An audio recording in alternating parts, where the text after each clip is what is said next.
Hi everybody, this is Jessica and this is my cropping exercise for mini art school number 5.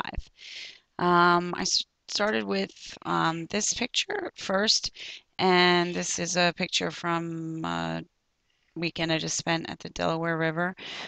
So my first cropping, I decided to focus on this water part as the focal point and cropped it like this. So this has really been interesting to see how it's almost hard to know what's going to happen until you see the crop happen, and then it just becomes sort of its own picture. The next part, cropping, is just to choose a different focal point. So rather than the the water that was over here, I cropped around this tree. And then finally, I went a little bit higher and kind of tried to do something kind of completely different that didn't seem um, to be a focus point. The next picture I have, this is the cabin that I was staying at. So I picked this a little bit different um, composition here, but the focal point at this point would be the house, I would say. And so this was the first one I did, just to sort of crop the top of the house, just sort of play around with these lines here. Um, One thing, the quality of the picture does sort of, but in a way, it gives it kind of an interesting look as well.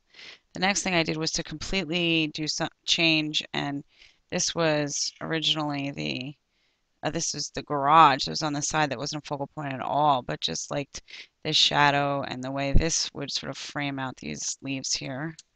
And then finally, this is just a part, um, some of the trees there. It came out really blurry, but in a way, I like these thin lines and the blurriness of it. It kind of gives it this like painting feel. All right, here's the next picture, and this is the river. Um, Again, I think the first crop, I decided to sort of um, start here and sort of where you're, and make that the focal point. It's a little bit blurrier.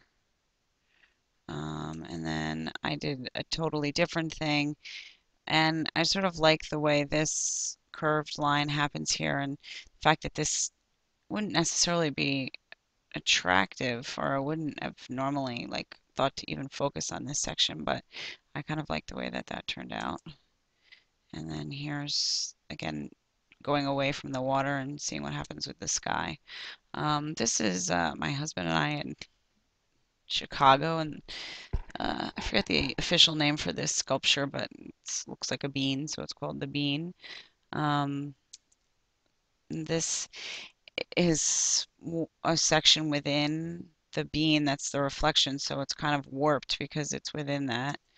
This is, then I decided to crop out our back of our heads and the front of us here. And then this, I decided to do something totally different so you can almost not recognize it. Finally, this is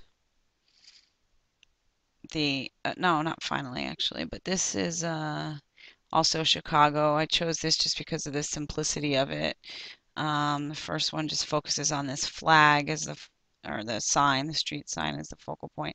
I am noticing that some of the quality of the cropping sort of is reduced, so I don't know, it's something to work on.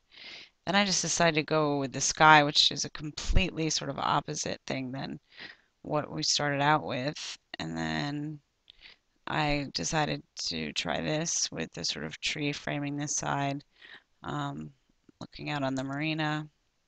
I think this is the last one. Also, Chicago trip. There was a focus on that building being the focal point. This was sort of a landscape, and then this is part of the building, so it sort of creates a completely almost abstract thing that's just sort of texture, looks like texture, and that's the end of that. So, yeah, overall, I thought this was pretty interesting, just to see when you're sort of forced to crop things to go sort of beyond the just focusing in on um, a person or framing somebody out, to kind of look at what other pictures are within the initial picture. Okay, thanks very much.